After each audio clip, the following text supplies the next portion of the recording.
So hey guys, তোমরা কেমন আছো? আশা করি তোমরা অনেক অনেক ভালো আছো। তোমাদের ভালোবাসায় আমিও অনেক অনেক ভালো আছি। আজকের আমি নিয়ে চলে এসেছি একটা মুখরোচক টেস্টি খাবার।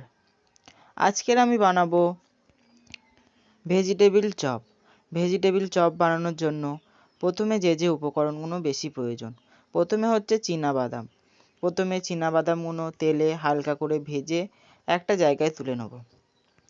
এইবারে কড়াই তেল দিয়ে তেলটা গরম হয়ে গেলে 5 ফোড়ন ও আদা, কাঁচা লঙ্কা থেঁতে রাখা দিয়ে একটু ভালো করে ভেজে নিয়ে তার ওপরে সেদ্ধ করা বিট ও গাজরটা দিয়ে দেবো। বিট ও গাজরটা ভালো করে নাড়া হয়ে গেছে। এইবারে ওপর থেকে আমি সেদ্ধ করা আলু দিয়ে ভালো করে নেড়ে নেব। তারপরে দেবো পরিমাণ মতো নুন ও একটু জিরের গুঁড়ো, আর দেবো আগে থেকে ভেজে রাখা সেই চীনাবাদামগুলি দিয়ে এইবারে ভালো করে নেড়ে নেড়ে একটা শক্ত মতো পুর তৈরি করে নেব। চলো, পুর তো আমাদের তৈরি রেডি। এইবারে সেই পুরটা একটা পাত্রে ঢেলে নিয়ে হাতের সাহায্যে তোমরা যেরকম খুশি মাপ দিতে পারো। আমি আমার মতো একটা লম্বা সাইজের ভেজিটেবিল চপের মাপ দিয়ে প্রথমে একটুখানি আমি ময়দায় কোট করে নেব। তারপরে ময়দা গোলা জলে কোট করে নিয়ে এরপরে আমি বিস্কুটের গুঁড়োতে কোট করে নেব। এইভাবে একটা করে ভেজিটেবিল চপ আমি দুবার করে কোট করব। দেখো, এইদিকে আমার একটা ভেজিটেবিল চপ রেডি হয়ে গেল। এইভাবে আমি সব ভেজিটেবিল চপগুলো একে একে রেডি করে নেব। আর শীতের দিনে এই রকম ভেজিটেবিল চপ হলে পুরো সন্ধেটাই জমে যাবে। তোমরাও বাড়িতে একবার এই রকম ভেজিটেবিল চপ ট্রাই করতে পারো।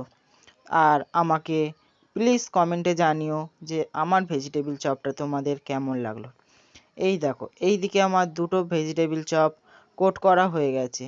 এইবারে আমি এইভাবে সব রকম আমার যেরকম মনে হয়েছে সেই রকম শেপে আমি সব রকম ভেজিটেবিল চপগুলো রেডি করে নিয়েছি। এইবারে একটা কড়া বসিয়ে কড়ায় সাদা তেল দিয়ে এইবারে আমি ভেজিটেবিল চপগুলো একে একে ভেজে নেব। দেখো, তেলটা মিডিয়াম গরম হয়ে গিয়েছে। একদম পুরো গরম করব না, মিডিয়াম গরম করে নিয়ে এইবারে একে একে আমি ভেজিটেবিল চপগুলো তেলের ওপরে ছেড়ে দেবো।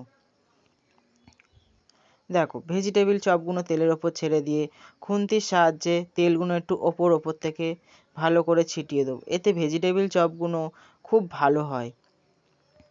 আর দেখো, আমি যে ভেজিটেবিল চপগুলো বানাচ্ছি এই ভেজিটেবিল চপগুলো কিন্তু একটাও ফাটেনি। সব ভেজিটেবিল চপগুলো দেখো কত সুন্দর লাল লাল করে ভাজা হয়েছে।